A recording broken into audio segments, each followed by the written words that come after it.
Welcome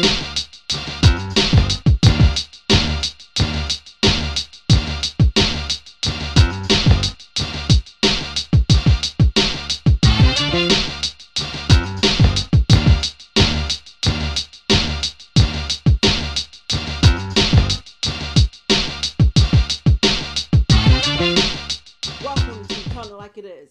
I'm your host, Carrie Montgomery, and today I just want to kick it with you a little bit about the story on John White.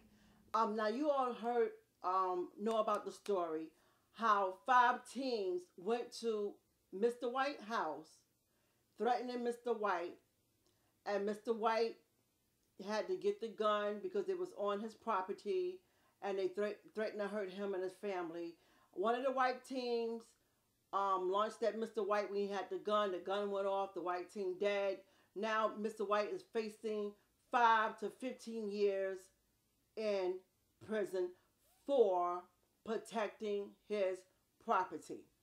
Now, when I read the story, I was kind of like puzzled because I was trying to figure things out. First of all, I want to know, what were the 5 teams doing on Mr. White's property in the wee hours of the night?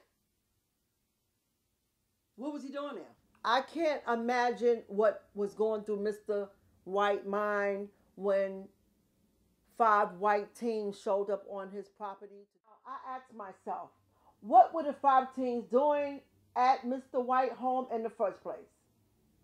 Mr. White didn't do anything out of the ordinary. Mr. White was just defending his son and his property. Ask yourself what you would have did. If it was you, how you would have handled the situation. We as parents are taught to be protectors. We have every right. We have just as much as right as the white man, the African, the Hispanic. We as people of color have rights too. The jury was made of 10 whites, 1 black, and 1 Hispanic. And let's not forget about the white racist, unjust judge who rushed the jury to give her a guilty verdict. All because she wanted to be home for Christmas. She applied so much pressure to the jurors that 2 of the jurors knew that Mr. White was innocent. But because of the pressure from the judge, the unjust judge, they were forced to give a guilty verdict. Now, you know, and I know Mr. White is innocent. You know that man is innocent. How would you have handled the situation? Think about it.